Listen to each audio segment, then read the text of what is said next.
Hey guys, thank you for joining. We're very excited to have Pierangelo here.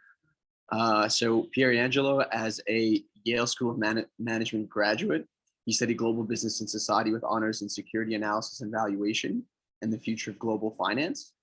He was an investment banking associate at CapM Advisors, covering a wide variety of sectors before co-founding XTRA, an AI-powered Telefitness platform. Please give a round of applause for Pierangelo. Pierangelo, if you could give yourself a little bit of a better introduction to yourself and then take it away. Absolutely. Thank you very much. So I'm going to share my screen to anyone to follow me actually while I'm presenting. And first of all, yes, I'm CEO and co-founder of XTRA, which is a telefitness platform. And today we will discuss, of course, my transition from investment banking to entrepreneurship. First of all, thank you very much for hosting me. And it's a privilege to present in such a great crowd. And especially because I've been in your shoes less than 3 years ago, where actually I was into Yale School of Management doing my master's degree. I hope by sharing my stories that you can get some insight and also some extra motivation for the future endeavor for your work experience. So today I'm going to discuss about my academic background. So as we were saying, what I've been doing for Yale, and how I managed to create a bridge actually to enter at CapM Advisors as an associate, then will lead me to an exit opportunity, which is XTRA, our XTRA story, our platform, which we have been created in less than 7 months. So, brief story of myself. Aside from this amazing picture that you can see 10 years ago, I've been a professional athlete in alpine skiing, and this has been one of the most important part of my life. And I managed to do international competition, and it was more than just a passion which leads into a profession, but really a way to actually build my mental attitude, which then lead me to enter at Yale with a full scholarship. I think what's interesting here is that first thing is that you have actually to really pursue what it comes into passion, when then give you a different angle in how actually you tackle every challenge of your life. Going to my academic background, as I said, for me, aside from the cheesy quotes that I just mentioned here, which is education is the most powerful weapon which you can use to change the world, is that education is an investment. It's an investment that has to pay back, like anything that we've been doing as investment bankers, or in the buy side as private equity, or in the venture capital world. I think that any one of us has a clear angle. For me, as I mentioned before, I wanted to create a bridge actually to work in finance, coming from a professional athlete career and then working my family-owned business in the private sector. I wanted to create an angle and actually enter one of the toughest with less than 1% acceptance rate. The underlying reason that brought me at the Yale School of Management is that at the end of the day, you need to have credibility, and half of the top 20 universities are in the US. And this, of course, transforms you into an attractive candidate for future employer. On the personal side, from the fact that I've been a skier and always lived in Europe, specifically to Italy, I wanted to get the most out of it, which then comes into, first of all, being surrounded by amazing talent from all around the world. For instance, for the Yale GBS program, we had over 60% of international students. This is the perfect preparation, specifically if you manage to be here in the United States, giving you an international workplace, the right exposure, and also how to build soft skills when you actually tackle such an immense background and diversity which you reach yourself. Of course, joining one of the most vibrant community in the world, you need to get the most out of it, and I think that that's, of course, it sounds something that everyone knows, but by being proactive, you can really not only grow in terms of on a professional level, but on a personal level. Joining, the club which we are talking today, the finance club, attending events. These are all experience that at the end of the day, you will remember throughout the years. And you will build relationship, personally, professionally, which will have an impact on your life.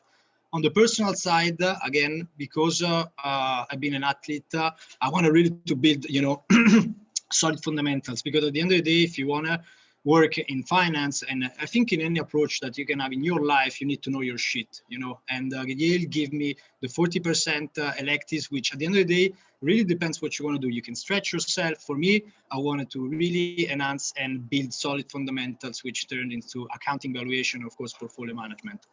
Being specific, this is, I want to mention how I created the bridge to work actually in IBD, coming from the the GBS program, there was two courses, which I really would like to underline, which I think they're very important, specifically also for every student to create the bridge to work in finance. The first one is Security Analysis Valuation.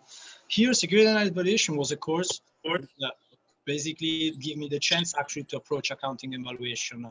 What is valuation? Valuation, just the state of the art of historical analysis, which then comes into behavioral and capital allocation, which transform into future estimates. What I really understood immediately, no matter what industry and which company you're valuing, it all comes out, it is very individual. For instance, my team was assigned to actually value oil and gas, the oil and gas sector, the upstream vertical, in which basically, instead of having a valuation that ranges from what we call discounted cash flow valuation, it was more on the balance sheet items, analyzing the average value of the reserve, because in that case, the capex and in itself, the tangible asset had a meaningful value to drive, whereas when we will talk about XTRA, our teleplatform company, of course, because it's a telehealth model, in that case, bottom line is not so important, and balance sheet items, we have intangible asset, but we are valued on growth, we are valued on top line. So the point was really to gain fundamentals, because what really goes into the work of an investment banker and a private equity analyst as a social and investment management is really to build a detailed financial model, and on top of that, of course, presenting in a clear, efficient way. We will collect throughout our life, and I think this is related not only to banking but really to any job, a lot of analysis and data points. What really is interesting, which is also the work of an investment banker, is how to present this complex financial model in the most simplistic way, because you need to get the attention of your clients or potential clients. Coming down to the second part that I would like to discuss is investment management by David Svensson. For the one that they don't know, David Svensson is managing the Yale Endowment Fund, which I think they have over 40 billion AUM, and they had positive returns of 30% over the last years. He built actually the Yale model, which was the first actually to over-allocating in illiquid assets such as private equity, venture capital in the last 30 years. But aside from that, what I wanted to gain, which is something that you can use as an investment banker in private equity, or also as an entrepreneur, is meaningful knowledge in what we call capital budgeting, capital allocation. In a company, we have two main investors, which are debt and equity holder. Debt and equity holder, basically you will have different returns and risk allocation depending on the nature also on the approach that you can have as an investor. I think it's important to understand, because this goes on the sell side, how you can deploy and maximize return through optimizing the capital structure in a merger model, or actually when it comes down to on a buy side, understanding the right amount of debt or equity when you're in private equity, and how to maximize, the exit values after 5 years and maximize your IRR and MOM. That was like on the tackling, of course, the soft skills, because again, if you want to enter one of the top industry, you will be valued on technicals, and it's not only about the recruiting, but also when you start during your summer program or as analysis or an associate, you need to be ready, both in terms of the technicals and both in terms of performing immediately, because it's a super demanding industry, as we all know. Coming on, the personal level, I think I call it extra activities as my company, but you have access to an immense network. And this is very important because it's something that you will relate throughout all the years. Of course, like talking about the finance club, I remember the first time, because I wanted to create the bridge to work in investment banking, how accessing, interview resource, mocking case. My first mock case was a completely disaster. The possibility to actually have alumni coffee chat. No matter what you do, you will have peers with you alongside the process that will help you and will let you achieve what you have in mind. I think that having access to such a great pool of talent, it's one of the most important aspects that we're actually making a decision to go through such a program in any university, like, for instance, NYU or Fordham. The valorization was that I accepted a summer associate position at CapM Advisors almost 2 years ago. And I think that without the experience on a personal level that I had as a skier and what I built throughout the program in a year, I would never get the possibility to access one of the toughest industry. Yeah. Going through my CapM Advisor banking experience, before starting, my endeavors at CapM, I think it's very important, first of all, that while choosing a job, and this is something that I would like to stretch, you really need to dig down and ask yourself what you want to get out of it. For me, for instance, it was important to actually going into the boutique because knowing my character, I'm Italian, I'm direct, I wanted to get the right exposure. And actually the boutique, specifically CapM with a small team, could have given me meaningful exposure immediately with clients by building meaningful pitch and presenting my ideas in front of the board of directors and so forth. Of course, if you are someone that relates more to you being part of outstanding deals, like deals for Fortune 500, bulk baskets will be more important. The point is that you need to really understand what you want to get out of it, what are your strengths, what are your weaknesses, because again, it's a challenge and it's beautiful to challenge yourself on a daily basis. CapM was a natural shift. I think it's a great bank, mid-market bank, specifically for 200 enterprise value, generalistic, coming down to one of my passion, technology has always been a passion of myself. It's super interesting to see how AI, virtual and augmented reality, and all the other macro factor in terms of technology could have impacted not only businesses, but all the society.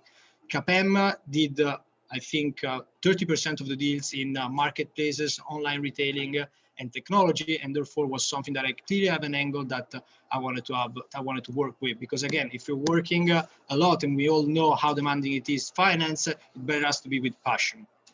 And also, something that I would like to stretch during the recruiting process, and because, and anyone here, I think, has an amazing story to share, is not only an opportunity really to be tested by, the future employer, but also to test the people that you will work with. Because again, you will spend 80% of your time, and therefore it's really important to understand if the person that is actually interviewing you, it's something that you can relate to and get a beer, of course, what we always say, because at the end of the day, you spend a lot of time with it and you don't want to have nightmares.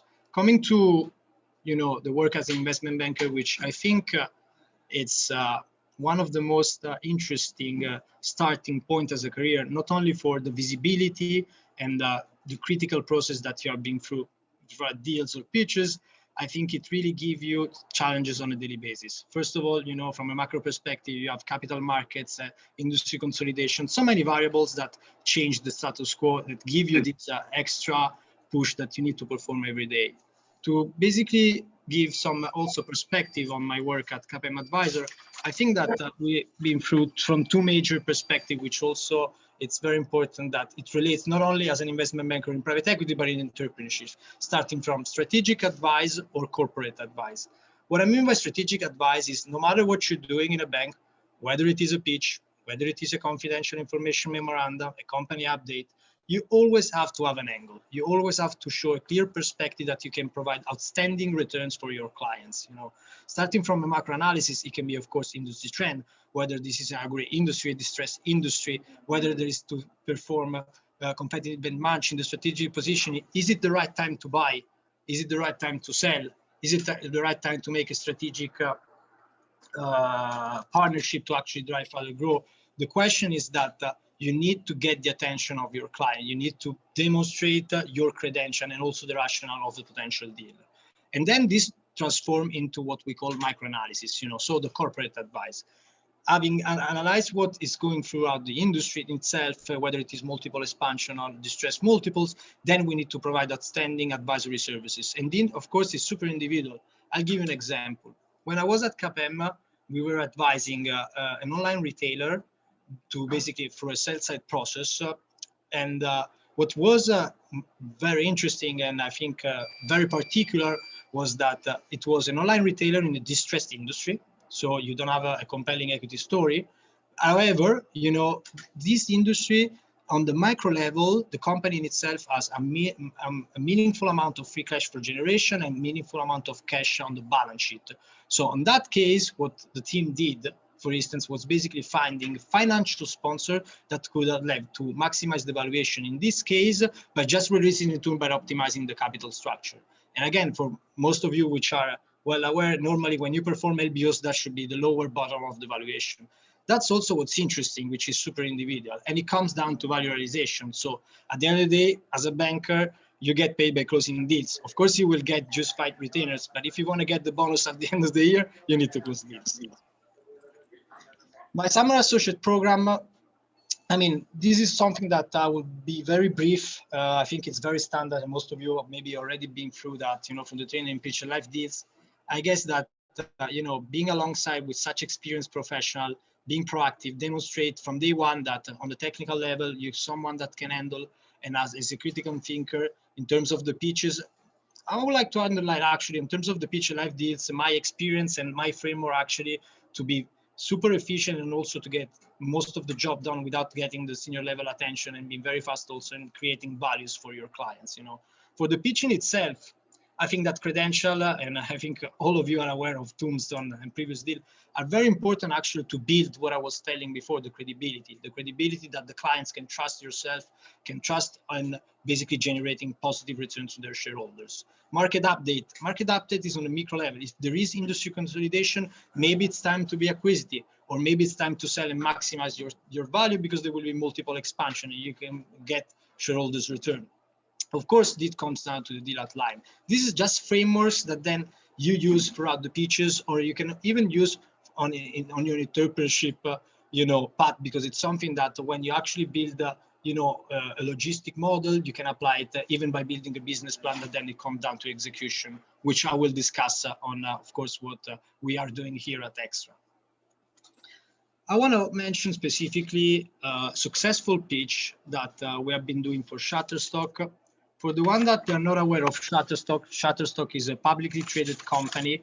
It's basically a global provider of stock photography, stock footage, headquartered here in New York. To give you a brief example, they just connect content creator with B2B enterprises and direct to consumer. If you have a website and you want to buy content and not making unique content, which, as you are aware, it's very expensive, you'll probably buy from Shutterstock. The angle of CapM was to get a buy-side mandate to drive a meaningful amount of creation, specifically in customer acquisition and user experience enhancement. Why customer acquisition and user experience enhancement? Because again, for a tech company, you will be valued on top line and growth. And of course, more customers will be an increase in top line. User experience will actually drive a higher lifetime value, and therefore you will have higher valuation and multiple expansion. The role in this pitch was really to show meaningful, deep industry expertise and also showing the competitive critical edge in the life cycle of Shutterstock. Starting from how we build the pitch and, repeating actually the framework that we were mentioning before, on a macro perspective, there was industry consolidation. To name, I think, the competitor of Shutterstock, which is Adobe. Adobe did in the last 3-4 years more than 20 acquisitions, specifically in the digital segment, because there was digital expansion. So on that side, you can show an angle in which, the competitor, they're accelerating growth, they want to share your market, they want to steal your market share. On the other side, the market was growing, however, there were low barrier to entry. Low barrier to entry mean increasing competition, increasing threats. There were actually leading incumbent and startups that were actually providing amazing user experience, third-party integration, and complementary services that could have been, of course, a threat to Shutterstock. On the micro level, Shutterstock had flattening growth, which, of course, it's one of the last things as a tech provider you want to have, because, again, you want to have multiple expansion. And if you're not growing, this will be, of course, there will be backlashes on the valuation of the company, will destroy value for your shareholders, particularly in the enterprise segment, as I mentioned in the slide. So the second question is that if your growth is flattening, what's going on? What's happening? How we can actually create a meaningful strategy which can lead into acquisition and partnership has to be very specific and very targeted to Shutterstock. They were decreasing average download per active customer. Decreasing average download per customer basically means that the lifetime value of the enterprise segment and also the direct to consumer was decreasing. This could be one of the major causes can be maybe the content creation is not optimal. There's not this poor customization in terms of how we can complement the services which can be achieved through marketing automation is not optimal. So the point is that there's several factors that as a banker you need to consider in order to understand from a challenge how you can create opportunities. And of course, it leads to trading multiple compression. I think that from the thing that I just mentioned is no matter the challenge that you face it, there will always be a compelling equity story to create. I think that, and I hope there's not lawyer here, bankers find solution and lawyers create problems, So as a banker, your role is actually to find a critical edge to maximize the value of your clients. So what we suggest was actually buying companies that could have increased, the customer stickiness to raise the lifetime value. Of course, in terms of the services, the third-party API, which basically means that can be, marketing automation company, content provider that could be integrated throughout the Shutterstock offering, that could have, of course, delight the current customer base and increase the lifetime value. So after actually analyzing what we could have done in terms of the operation, in terms of actually driving growth on the income statement basis, the second thing that you need to ask as a banker is, can Shutterstock be acquisitive? Can accelerate growth through or inorganic operation? Because to deploy actually acquisition, you need to have cash. In terms of the balance sheet analysis, was super interesting, which is also a critical stage of the company, in my opinion, that happened 2 years ago, that Shutterstock had 400 million in cash and only 40 million of debt, which basically means that from a net financial position standpoint, the company, had all the possibility and the capabilities to actually be acquisitive. And it also related to the fact that they were not investing in growth, which is something that I would say as an outlier when you actually analyze comparables. So our objective was really to deploy this cash and create a meaningful strategy to actually demonstrate to Shutterstock that by choosing CapM, we could have found and selected a targeted universe of sellers to accelerate Shutterstock growth. And we divided that in 3 macro areas, which were marketing automation, web content management, and digital asset management. To not be very specific on that, the point is that you have to be specific. For any pitch, for any confidential information memoranda, there's always an angle. Marketing automation for Shutterstock was basically giving personalization for the current customer bases. Personalization means higher engagements, which translate into higher value to enterprise sales. And also, specifically to the enterprise sales multiples are much higher than direct to consumer. Talking about the web content management, of course, if you delight your customer, this will lead in higher engagement too. You will become SEO friendly. By becoming SEO friendly, you will also actually generate more traffic and more conversion and actually accelerate top line growth and user generation. To simplify it, we won the mandate, and 3 months ago, Shutterstock just announced that they acquired TurboSquid, which is the world's largest 3D marketplace, which is considered to be an acquisition to be accretive for Shutterstock shareholders and on a 75 million cash enterprise value. Unfortunately, I will not get the bonus for that, but it was a great experience. Now, let's go on the extra story. Before going into the extra story, I think that I just want to take the time actually to talk on the last 3 months that I did at CapM Advisor, which were actually, we were heavily focused on telehealth models. For the one that are not familiar with telehealth models basically internet provider are companies that that just been born from the last 3 to 5 years, which basically build the digital infrastructure to connect doctor and patient. This industry has been booming. We are being solid fundamentals, higher engagement, and especially the willingness actually to patient to connect with doctors. It's an incredibly solid model. However, when we were actually on the sell side process or actually making pitches, we have seen 2 crucial problems which were related to the telehealth model. The first problem was that because you're building a marketplace, you want to have scalability because you want to have, of course, a lot of users. Problem is that if you actually analyze the nature of telehealth models and digital consultation, it will be 1 patient for 1 doctor. As you can see, it's very hard to scale it. The second thing is about how recurring is a customer, because again, coming down also to what I said to Shutterstock, you want to have a higher lifetime value. Unfortunately, touching wood, you don't go to the doctor often. So in terms of approaching venture capital or private equity during Series A, Series B, the lifetime value is challenging to prove. However, we fell in love with the model, my brother and I, and coming back to my personal experience in fitness, how I build my framework and my solid fundamentals deploying capital, we thought it was the right moment to actually create our extra story. Extra story is just a telehealth model in a much more powerful industry, which is fitness. And because we want to solve actually the 2 main challenges that we were just mentioning before. When you actually go into fitness, the first thing that we ask ourselves is, let's analyze the digital segment. So the digital segment is a high growing market, specifically post-COVID. I mean, just look at the valuation of Peloton or other digital fitness provider. People are embracing online exercise, it's comfortable, it's super accessible, it's a way actually to work out in a very simplific manner. Is there actually an angle, now that we know that the industry, so the macro factors are growing, is there actually an angle to build a telehealth model? Let's actually analyze the current market. The current market, there's no clear marketplace in which basically give you the possibility to personal trainer and wellness professional to connect with fitness enthusiasts. So as a company, when you're actually building startup, I think you always have to dig down and understand what are the friction in the current status quo. What problem you want to solve on both end of the platform, because you need to solve a problem actually to drive a user to your platform. When we go actually on the trainer side, which at the end of the day for marketplace, and I'm strictly convinced of that, supply is much more important than demand at the beginning, because they will be the one actually providing the services. We wanted to understand what were in terms of the daily basis operation, the painful aspect for a trainer. For a trainer, the first thing is that the live experience was very poor.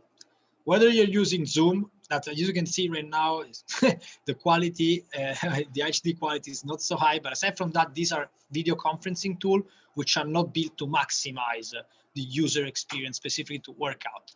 And specifically because we're focused on building the one-to-many business model, solving the problem that I was saying before, we don't want to create a marketplace for one-on-one workout because we wouldn't solve the scalability problem through the concept of group class. So having one trainer with a lot of users in the digital space, we can actually become super scalable.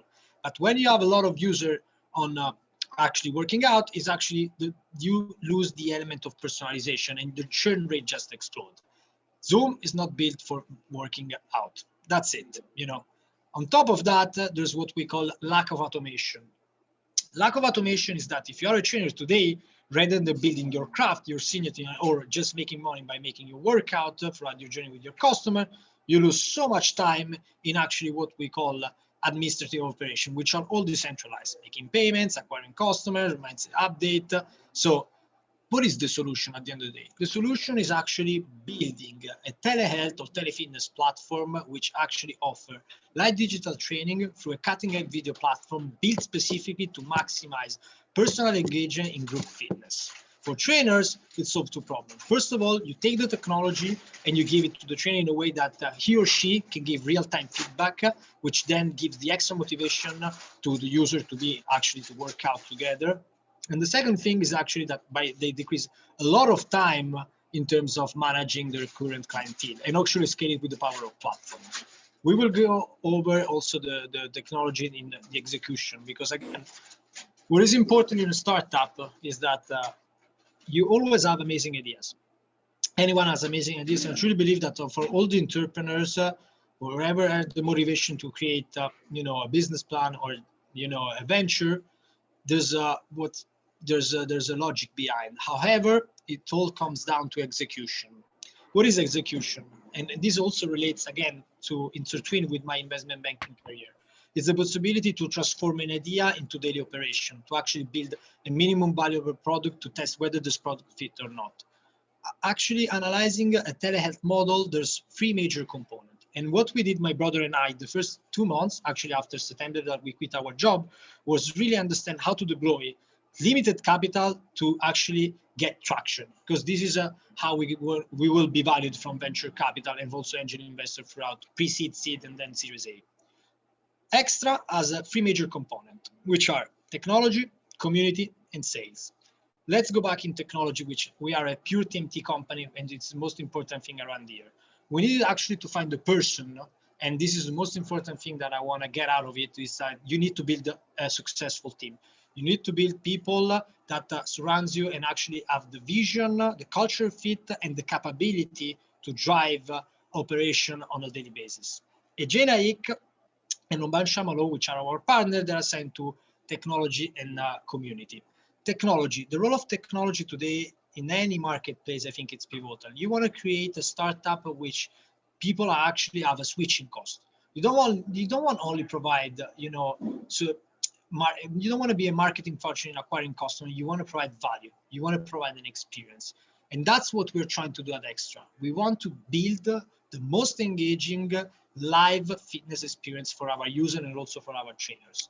There's two technology, according to our knowledge, specifically to AJ, that in which we can leverage let's say we can enhance the current status quo of the experience, which are artificial intelligence and wearable integration.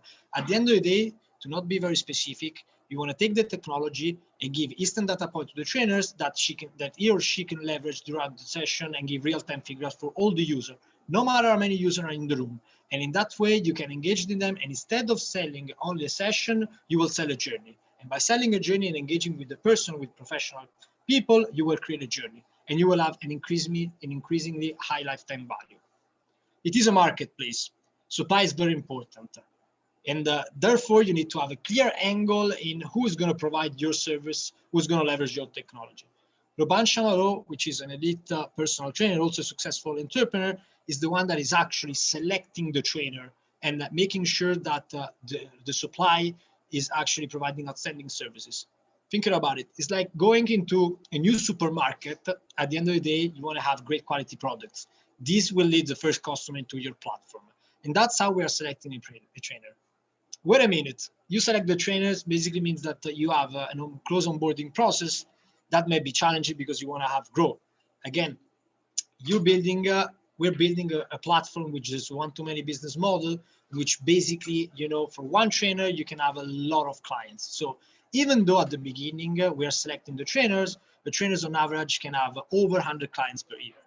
To get some number, if you have 500 trainers, you can easily reach 50K user. You see how scalable this model is, and because you select the trainers, then you can also then establish a meaningful branding strategy, which then comes down to also your vision as a company. And sales, of course, because my brother was an investment professional in an hedge fund, which basically at the end of the day, as a CEO, the only thing that we have to do is basically deploy capital in a way that we can have a successful operation on a daily basis and make outstanding returns. To get returns, we need to sell the platform. There's a clear angle in which we can sell this platform, which is from direct to consumer and B2B segment. Direct to consumer, of course, might be challenging. However, B2B segment, which has a super high multiple in terms of valuation, it's something that you can achieve by wellness perks and wellness benefit. This, of course, it's related also to the fact that we're building a technology for the one-to-many, because the one-to-many actually decrease substantially the cost per user. And we will have actually the most engaging experience for a cup of coffee. Now, let's go into pre-seed and seed logic. Pre-seed and seed logic is that you start with an idea.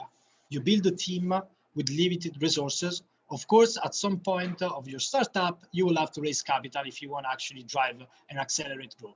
Whether it will be invested in product deployment, in technology, in marketing, in sales, whatever is the angle of the startup that you're building, you will need capital. And you will need, of course, the critical edge to understand what are the most crucial side of the business to deploy. 80% of your capital maybe in technology, 20% in marketing, whatever it is, but you need capital.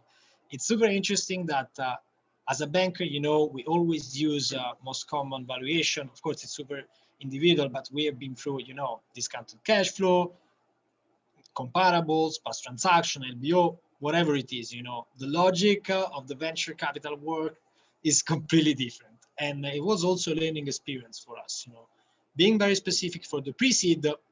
In the pre-seed, there's, what we call, of course, the hard, valuation, which come from the traction, of course, of what you can show on early stages. Of course, you won't have such as historical, but you can prove that there's product fit. Then, of course, you will have investor that challenges on vision, because there will be two types of investor, angel investor primarily, that we will approach. The visionary, in which basically they will believe that you will disrupt the market. And in that case, it will be much more on pitching to this investor the capability of the team and how solid your idea it is and how revolutionary your product will actually interface with the current provider in the industry, And the second thing, of course, is what will be driven by traction. So deploying your MVP, how many users they will be able to register and be actually active paid user from the beginning.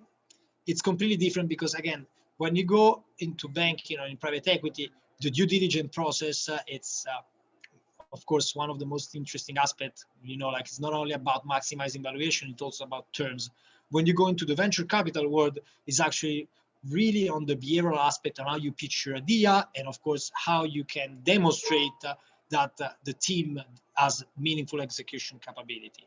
You normally on the pre-seed and also on the seed round, you use what they call safe financing, which is a convertible security, simple agreement for future equity. Because you don't have historicals, it's very actually hard to define a precise valuation. So what Y Combinator did a couple of years ago was basically inventing this safe financing method. The safe financing is just a converting in which basically you define a cap, which basically investor will enter with a discount, and then when you will be able to actually have an equity injection and have a valuation which is precise, they will convert with the previous valuation with a discount. It's sort of an edge to investor to enter with a discount, whether there's capital appreciation, and also the option to enter at a lower valuation, whether you're not able to maintain your promises. So the journey of XTRA, how we started pitching to investor, to the visionary investor. First of all, after COVID, there's been huge market momentum. And I guess for everyone here, now for us, it's normal to use a video conferencing tool on a daily basis, but I will challenge anyone that we were using Zoom or any other provider before the pandemic. However, we're building daily habits, and we're almost sure that telemodels will have lasting impact on businesses. When you actually analyze what was happening throughout, our pre-seed round, we were seeing that specifically for what it's to fitness, new subscriber of digital provider were up 200%. Again, think about Peloton, the fact that Apple Fitness has entered the market. We have also seen an increase in terms of transaction. It's an high industry growth. And because we have a revolutionary approach, because when you actually analyze the market, XTRA is a telehealth that is only focused on live engaging experience, whereas the other providers, they provide what we call recorded static content. So in terms of the experience in itself, we are what we call the next level, the next step, what the user will use not today, but in the coming years.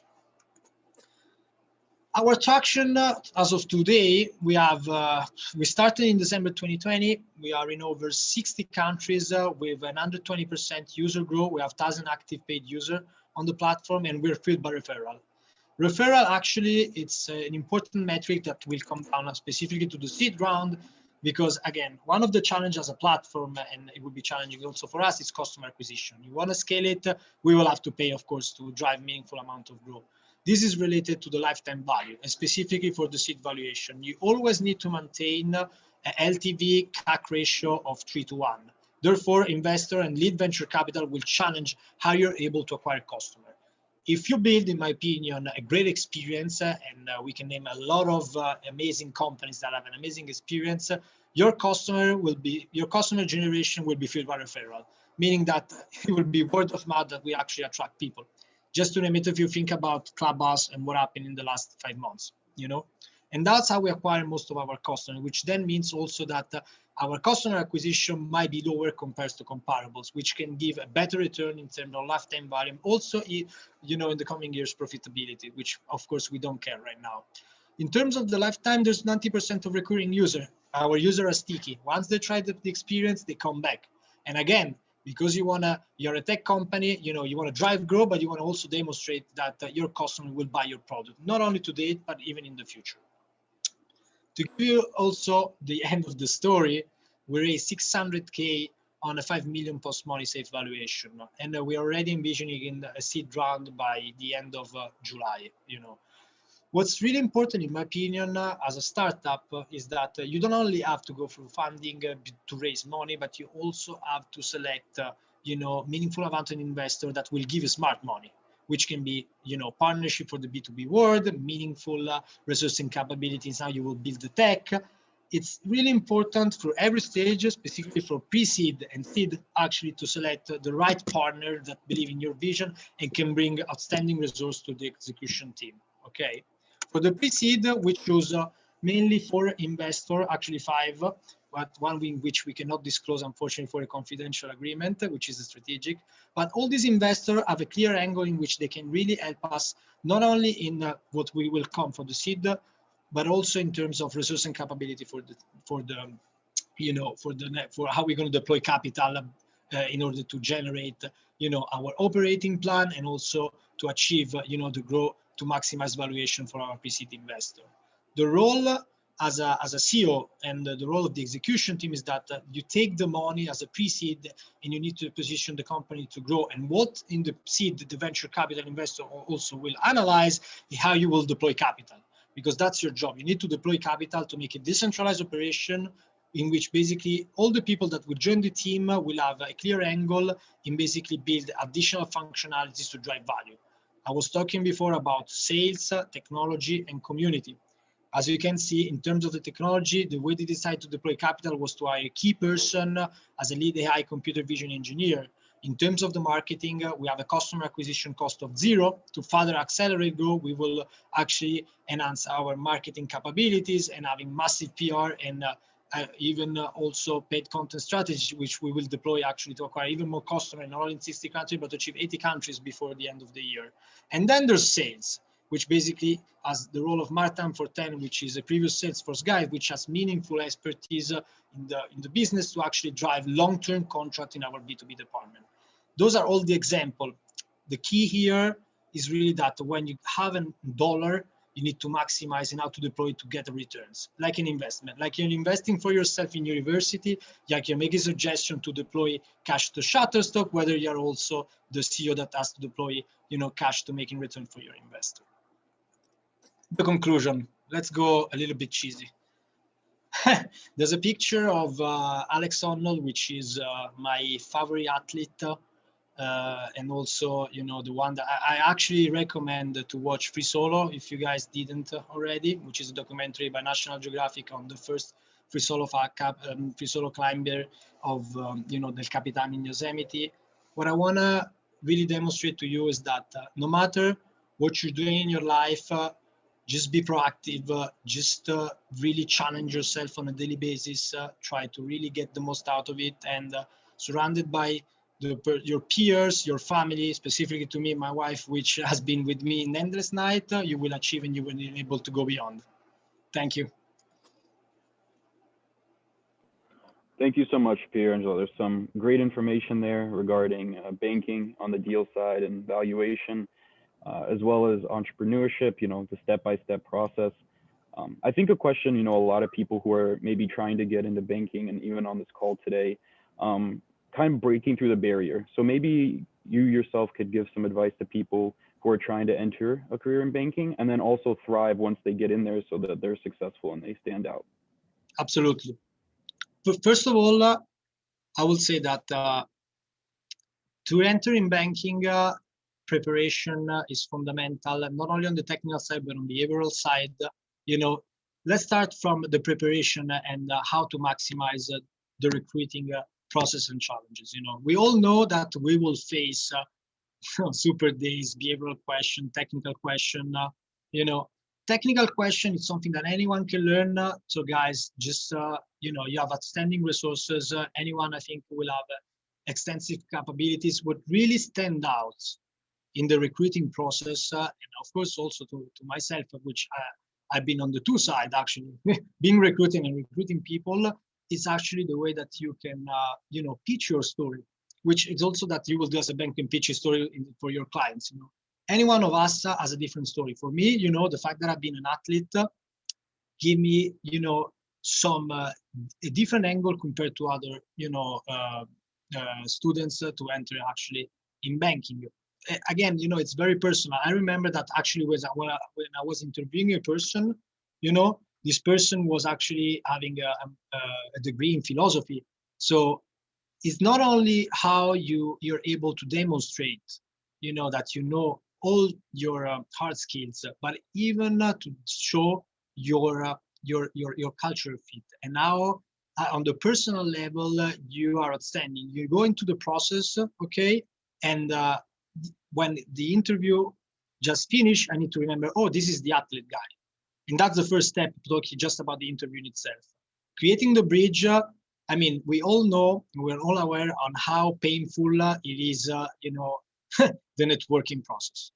Just starting from the coffee chat, starting from the cold calls. I think that, again, specifically related to my experience, I've been very active through the Yale Alumni Network and specifically also to conference. I actually had the chance to meet one of the partners at the conference at Yale, and this gives you visibility, give you the possibility really to stand out and to create meaningful connection that they can turn into at least getting the chance to get an interview. And that's the first step that you have to do. You need to be proactive, because otherwise it's horrible to say, without internal referral, even if you have the best candidate for the shop, you will never get the job. Interesting. And then to kind of piggyback off of that, you know, working in banking, especially you yourself at a boutique, there's a lot of pitching, presenting ideas to clients.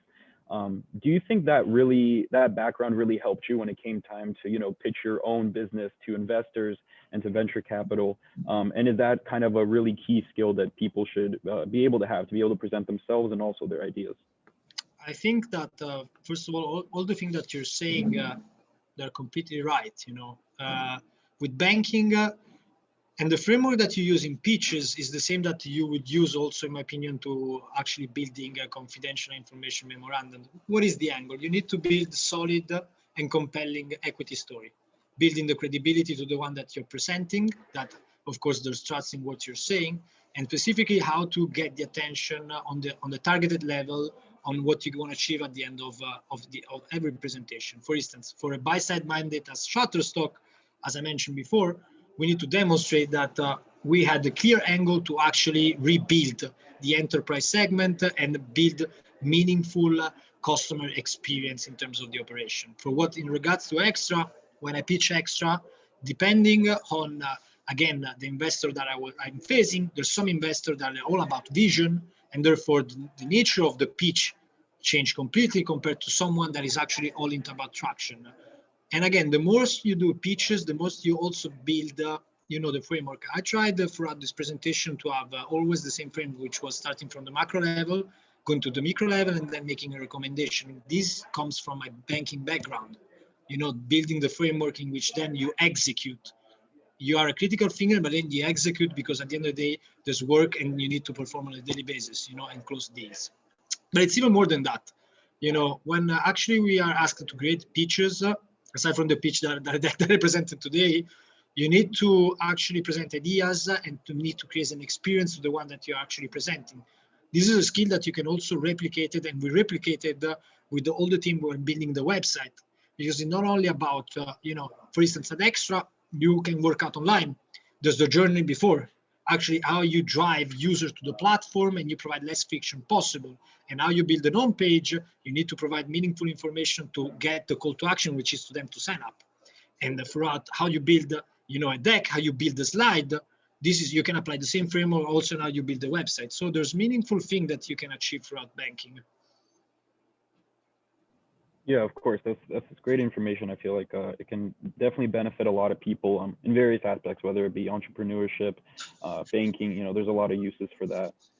So I think now we can open it up. If anyone has any questions that they want to ask Pierangelo, feel free to either unmute yourself or message in the chat, and then we can kind of call on people to go in order. You know, Pierangelo has been generously dedicating his time today, and I'm sure he'd love to answer your questions. So feel free to go ahead. Hi, Pierangelo. This is Gabrielle. I'm a recent graduate from Fordham School of Business. And thank you so much for your presentation. And I agree. I think especially coming from the background where it's not always either in finance or business management, sort of bridging that gap. And something that resonated with me that I've been working on was building the story, right? So you being an athlete, just like I reflected, what's my story in terms of interviewing and getting into this space? And what was the vulnerabilities? Like when do you know it's like enough or too much or oversharing? You know, how do you really gauge who you're interviewing with or who you're interviewing, if that is clear enough for you? That's a fantastic question, actually. You know, I think that at least for what relates to me and my individual experience, and it's something that I try to convey throughout the presentation.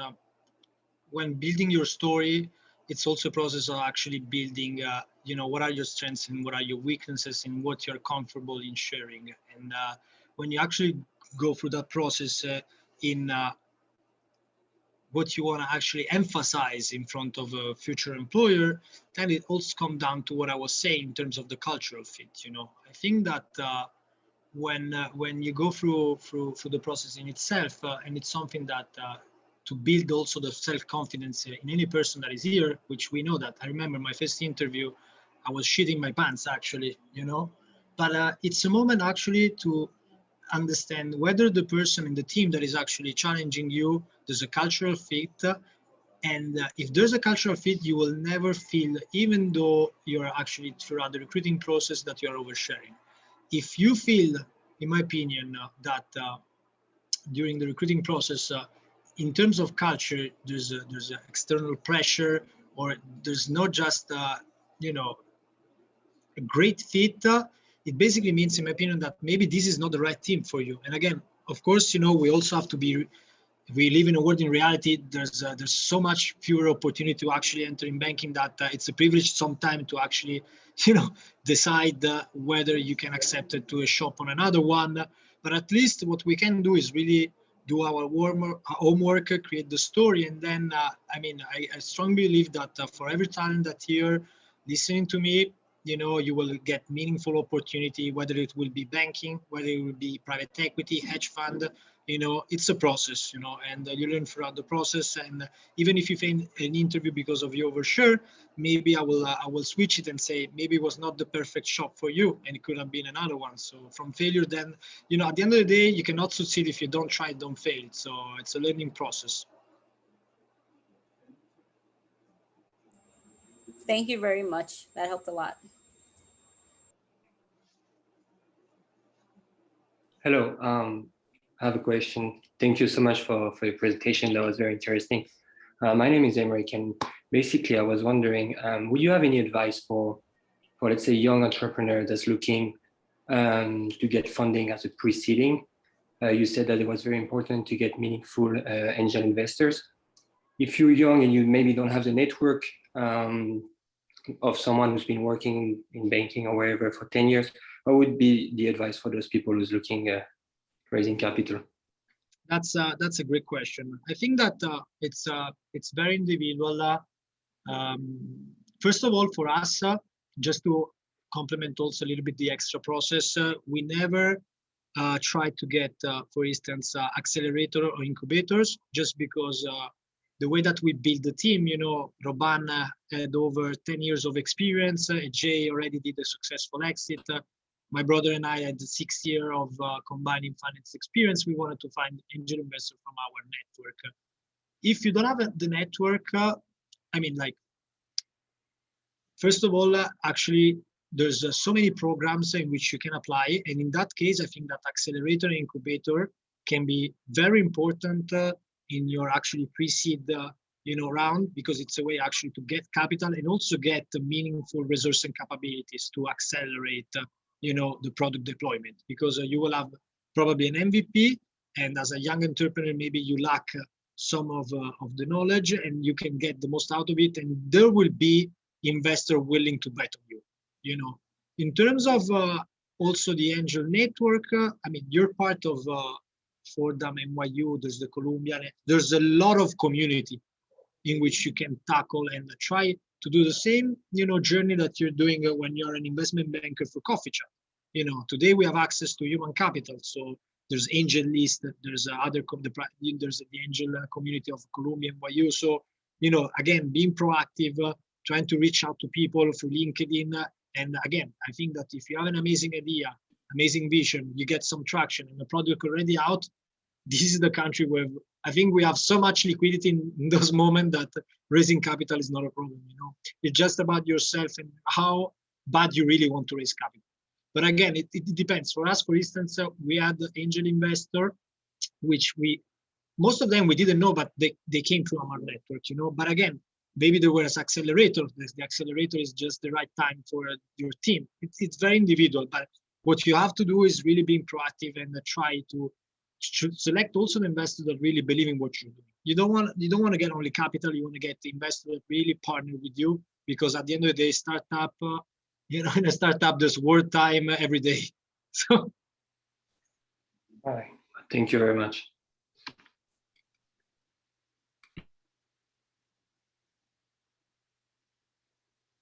Pierangelo, I have a question. So it's clear that you have an entrepreneurial outlook.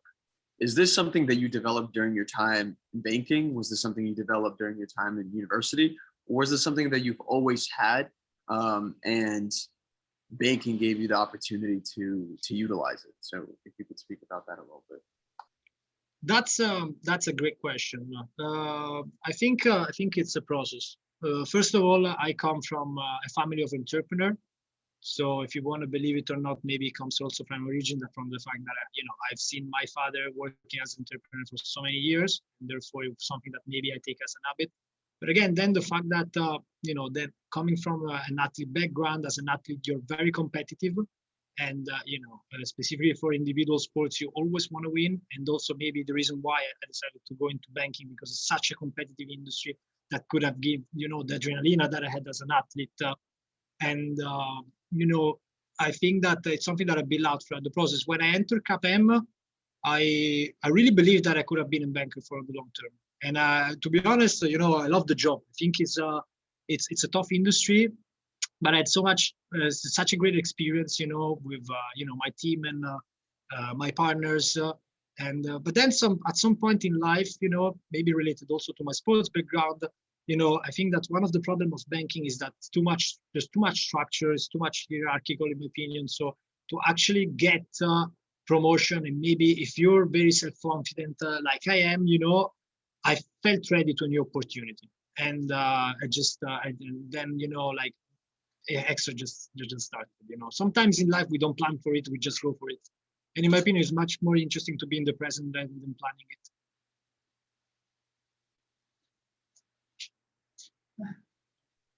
I have an additional question. In terms of running a company, what are some of the things that you were expecting when you founded the company, and what are some of the hurdles that you've come across? And what have you learned over your time running the company, and what experiences from banking have you used in terms of helping you run the company? It's a journey. It's a journey. But first of all, from banking, aside from the framework, again, I think that the most important thing that I took from banking at the beginning was the execution. Again, we have all amazing ideas, but then you need to build something, if it is a marketplace, of course, or whatever you're building it, even if it is a restaurant. And it goes down to execution. In banking, it's the same. You get information, and then you have to execute it, whether it is a pitch or a confidential information memoranda. But it's the most important skill that I got from banking, which I'm currently using at XTRA. It's really how to analyze capital allocation and capital budgeting, which is the same that you do as an investment banker. Because an investment banker, it's really someone that take the budget on the buy side, or just want to make return on the sell side, and advise in the best interest of the clients. My best interest as a CEO is to make returns for our shareholders. I don't have to be in the operation on a daily basis. My crucial, and how I will be also judged from my investors, is how I'm going to take their capital and invest it in a way that will provide meaningful value in terms of operation and solid returns. And this is something that you do on a daily basis in banking, because again, you take capital and you have to allocate it. That's come from selecting the right universe of buyer on a buy side process. And in terms of the hard skills, banking is such a great starting point for your career. It's very difficult to have so many challenges as a junior. The capability to build. First of all, I think that accounting, in terms of hard skills, is the most important, more than valuation, more all the other stuff. Accounting is really the backbone of foundation, whether you want to be a good banker or a good entrepreneur. Because by actually being capable of just read 10K in an efficient manner, then you're able also to understand how to deploy capital. And this is something that comes from banking. And then related to the soft skills, a banker, senior banker, associate at some point, you have that, but also when you actually pitch in front of your senior banker, your pitches you've just been built, presentation skills make all the difference. So I think it's a great career to start. My hope is that, especially for the next years, a little bit in terms of the culture, it will change a bit to actually, maximize the learning experience that you get.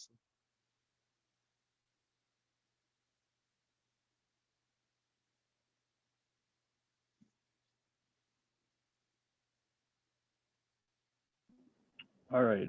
If there isn't any more questions, I think we can wrap up. So from us at Fordham's Private Equity and Venture Capital Club and NYU's Economics Society, we really want to say thank you today, Pierangelo, for coming, telling us your story, giving us insight. I'm sure it helped a lot of people.